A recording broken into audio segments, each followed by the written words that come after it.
आप लोगों के सामने मैं आज लाया हूँ क्लास 12th के जो मंथली एग्ज़ाम बिहार बोर्ड के द्वारा ली जा रही है उसे। और उसमें से हम लोग लाए हैं, टाइप है आपका लघु उत्तरीय प्रश्न। और सितंबर माह है, इस सितंबर माह में जो भी लघु उत्तरीय प्रश्न आए हैं इसको मैं बताने जा रहा हूँ। आप लोग इसको ध्यान से सुनिएगा ताकि आने वाले जो फाइनल एग्ज़ाम होंगे उनसे उनमें जो है आपको काफ़ी मदद मिलने वाली है, ये जो मंथली एग्ज़ाम हो रही है। इसलिए इसे आप लोग ध्यानपूर्वक देखने का प्रयास करिए। तो आपके स्क्रीन पे पहला क्वेश्चन है, इब्न बतूता कौन था? तो देखिए, इब्न बतूता के बारे में पूछा जा रहा है। क्योंकि आपको पता होगा कि ये विदेशी यात्री है, और विदेशी यात्री ये कहाँ के थे? ये मोरक्को के थे। और मोरक्को के कौन से नगर थे? तो तेंजियर नगर में इसका क्या हुआ था, जन्म हुआ था। और कहता है क्या, जन्म की अगर तारीख पूछी जाए तो 24 जनवरी 1304 ईस्वी है। वहीं अगर इसके बारे में मैं बताना चाहता हूँ कि इनका एक यात्रा वृत्तांत है रहला। इस रहला में इन्होंने सारी कुछ बातें लिखी है जो इसने यात्रा की थी उसके बारे में। जैसे इन्होंने जब भारत आए ये, तो भारत की जो सामाजिक स्थिति थी और जो कि यहाँ की संस्कृति थी, इन सबों के बारे में इन्होंने कहा। जो चीज़ देखा सुना, इन सबों को अपने आ, यात्रा वृत्तांत में इन्होंने रखा। और ये जो यात्रा वृत्तांत था ये आपका अरबी भाषा में लिखी गई थी। चलिए नेक्स्ट क्वेश्चन की ओर बढ़ते हैं। दूसरा क्वेश्चन है, भारत आने वाले दो फ्रांसीसी यात्रियों का नाम आपसे पूछा जा रहा है। तो दो अगर पूछा जा रहा है तो जीन बैप्टिस्ट टेवर्नियर जो कि प्रसिद्ध थे, प्रमुख थे, उनको मैं यहाँ पे रखा हूँ। और इसका अगर शासनकाल की बात की जाए तो 1641 से लेके 1687 ईस्वी तक यहाँ पे रहे थे ये। और शाहजहां और औरंगजेब के काल में ये आए थे, और पेशे से ये क्या थे? जौहरी थे। कभी कभी क्वेश्चन से पूछ दिया जाता है कि जीन बैप्टिस्ट टेवर्नियर पेशे से क्या थे। वहीं दूसरी अगर बात करते हैं हम लोग, फ्रांसिस बर्नियर की बात करते हैं, जिसका समय काल था 1658 से लेकर 1668 ईस्वी तक। और इसका काल जो था औरंगजेब के काल में ये आए थे। पेशे से ये चिकित्सक थे। देख सकते हैं कि पेशे से दोनों अलग अलग हैं, फिर भी इतिहास में इसका नाम है। एक्चुअली नाम इसलिए है, कभी कभी लोग जो यात्रा जो करने का मकसद होता था कुछ और भी होता था। पेशे से आप ये जौहरी थे, तो हो सकता था ये हीरे जवाहरात के चक्कर में यहाँ आ गए हों और यहाँ की विधि व्यवस्था को इन्होंने देखा और उसको अपने बुक में लिखा। वहीं अगर चिकित्सक की बात की जाए तो ये यहाँ पे चिकित्सक की भूमिका में भी रहे थे। और अगर चूंकि ये पढ़े लिखे थे, विद्वान थे, इसलिए इन्होंने क्या किया, अलग से एक बुक भी लिखी जो चीज़ इन्होंने यहाँ पे देखा। चलिए नेक्स्ट क्वेश्चन है, हीनयान और महायान के बीच अंतर पूछा गया है। तो दो अंतर आपसे पूछा गया, तो यहाँ पे मैं दो अंतर लिख दिया हूँ। हीनयान का अर्थ क्या होता है? लघु चक्र होता है। जबकि महायान का अर्थ अगर पूछा जाए तो मोक्ष का महाचक्र होता है। तो और हीनयान में बुद्ध के मूल शिक्षाओं में विश्वास ये लोग रखते थे, मतलब इसके जो अनुयायी थे।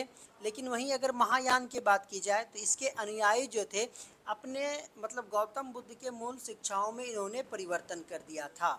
चूँकि परिवर्तन करने का क्या मकसद था इसका? यही मकसद था कि इसमें कुछ लचीलापन लाया जाए। जैसे महायान लोग जो थे मूर्ति पूजा पे विश्वास रखते थे, लेकिन हीनयान मूर्ति पूजा पे विश्वास नहीं रखते थे।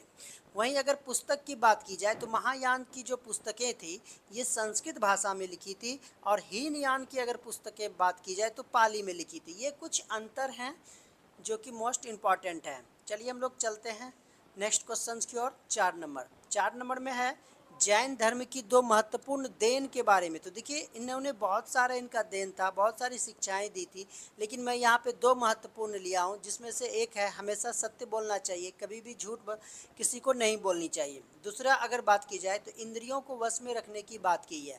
यही जो इंद्रियों में वश में रखने की बात की है, ये चीज़ ही इन्होंने जोड़ा था। किसके? तो पार्श्वनाथ के जो 4 सिद्धांत थे उसमें 5वां सिद्धांत जोड़ने का काम जो किया था ब्रह्मचर्य का, उसी के अंतर्गत आता है इंद्रियों को वश में रखने की बात कही गई है। चलिए नेक्स्ट क्वेश्चन है, गुफा मंदिर से आप क्या समझते हैं? देखिए, गुफा मंदिर का मतलब ही हो गया कि हो सकता है कि वो गुफा जो है चट्टानों का या पत्थरों का हो। तो लेकिन उस चट्टान या पत्थर में दो प्रकार के होते हैं। एक तो प्राकृतिक रूप से गुफा तैयार होती है, लेकिन बहुत सारे ऐसे चट्टान हैं, बहुत सारे ऐसे पत्थर हैं, पहाड़ हैं, जिसको खोदा जाता है, जिसको उत्कीर्ण की जाती है, जिसको तराशा जाता है। तो इसी के अंदर में जो पवित्र इमारत बनाया जाता है उसी को क्या कहते हैं? गुफा मंदिर कहते हैं।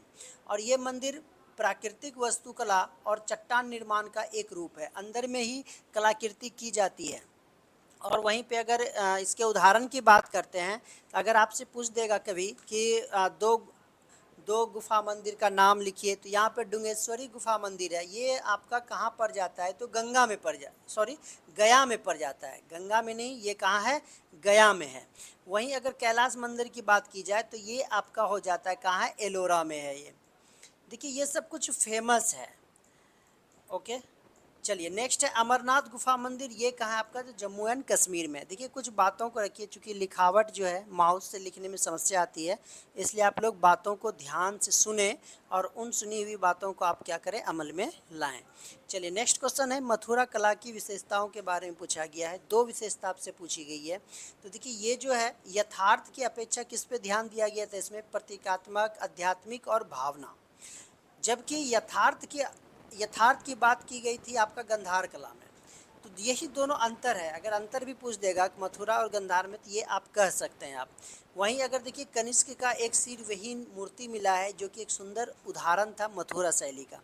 और तीसरा है कि इसमें जो है सुख और सौंदर्य की बात की गई, तो किसके बारे में? स्त्रियों की मूर्तियों के बारे में की गई थी।